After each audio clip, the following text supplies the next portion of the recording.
తెలంగాణ భవన్కు కేసీఆర్ చేరుకున్నారు. ఎన్నికల తర్వాత తొలిసారిగా కేసీఆర్ తెలంగాణ భవన్కు వచ్చారు. ఈ మేరకు పెద్ద ఎత్తున బీఆర్ఎస్ కార్యకర్తలు, నేతలు హాజరయ్యారు.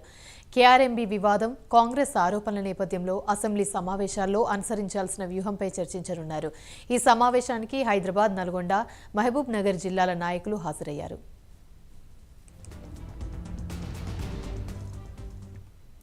రైట్, ఇదే అంశానికి సంబంధించి మరిన్ని వివరాలు మా ప్రతినిధి చందు లైవ్ ద్వారా అందిస్తారు. చందు చెప్పండి.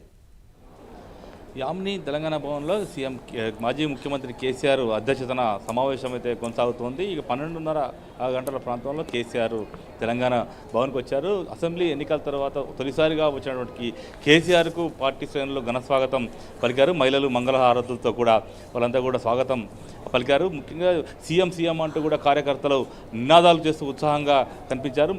ఆ మీటింగ్ అయితే ప్రస్తుతం కొనసాగుతుంది. ఈ యొక్క సమావేశానికి మహబూబ్ నగర్, నల్లగొండ, ఖమ్మం, హైదరాబాద్, రంగారెడ్డి జిల్లాలకు సంబంధించినటువంటి ఎమ్మెల్యేలు, మాజీ ఎమ్మెల్యేలు, అదేవిధంగా ఎమ్మెల్సీలు, మాజీ ఎమ్మెల్సీలు, డీసీఎంఎస్ చైర్మన్లు, డీసీసీబీ చైర్మన్లు, జెడ్పీటీసీలు కూడా దాదాపు 500 నుంచి 600 మంది నేతలంతా కూడా ఇక్కడికి హాజరయ్యారు. ముఖ్యంగా కేఆర్ఎంబీ అంశంపైన లోపల చర్చ అయితే కొనసాగుతూ ఉంది. ముఖ్యంగా చూసినట్టయితే Krishna river board management board పరిధిలోకి ఉమ్మడి ప్రాజెక్టులన్నీ కూడా వెళ్ళిపోవడాన్ని నిరసిస్తూ ఇప్పటికే బీఆర్ఎస్ పార్టీ కాంగ్రెస్ ప్రభుత్వంపై విమర్శలు చేస్తూ ఉంది.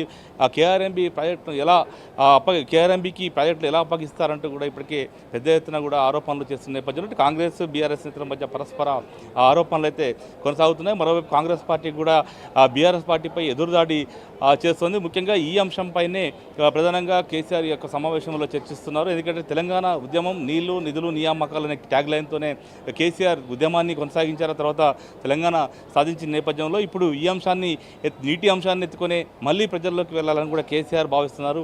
తాజాగా జరిగిన అసెంబ్లీ ఎన్నికల్లో బీఆర్ఎస్ పార్టీ ప్రతిపక్ష పాత్రకే పరిమితమైంది, 39 స్థానాలకే పరిమితమైన నేపథ్యంలో ఖచ్చితంగా ఈ వచ్చే పార్లమెంట్ ఎన్నికల్లో మెజార్టీ సీట్లు కైవసం చేసుకోవాలంటే ఏదో ఒక అస్త్రం బీఆర్ఎస్ కావాలి. ఇప్పుడు కేఆర్ఎంబీ అనేటువంటి అస్త్రం బీఆర్ఎస్కి దొరికింది.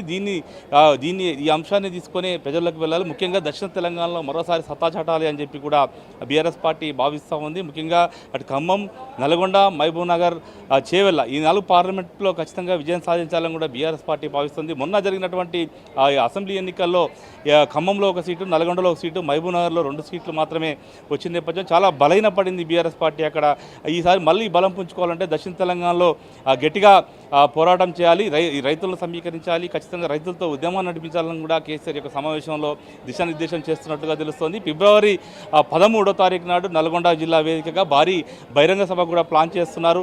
పెద్ద ఎత్తున రైతులను సమీకరించి పెద్ద ఎత్తున విజయవంతం చేయాలని కూడా ఇప్పటికే పార్టీ నేతలకు ఆదేశాలు ఇచ్చినట్టుగా తెలుస్తుంది. ఎందుకంటే ఈ సభ ద్వారా మరోసారి బీఆర్ఎస్ ప్రజల పక్షాన, రైతుల పక్షాన పోరాటం చేస్తున్నటువంటి నినాదాన్ని బలంగా తీసుకెళ్లే ప్రయత్నం కూడా బీఆర్ఎస్ చేయబోతుంది. ఈ అన్ని అంశాలపై కూడా కేసీఆర్ నేతలకు దిశానిర్దేశం చేస్తున్నారు. అసెంబ్లీ సమావేశాలు 8వ తారీఖు నుంచి ప్రారంభమవుతున్న నేపథ్యంలో అసెంబ్లీ సమావేశాల్లో అనుసరించాల్సిన వ్యూహంపై కూడా చర్చిస్తున్నారు. మరోవైపు కేఆర్ఎంబీ అంశంపైన ప్రధానంగా అసెంబ్లీలో పెద్ద ఎత్తున ఆందోళన చేయాలని కూడా కేసీఆర్ నేతలకు దిశానిర్దేశం చేస్తున్నట్టు తెలుస్తోంది.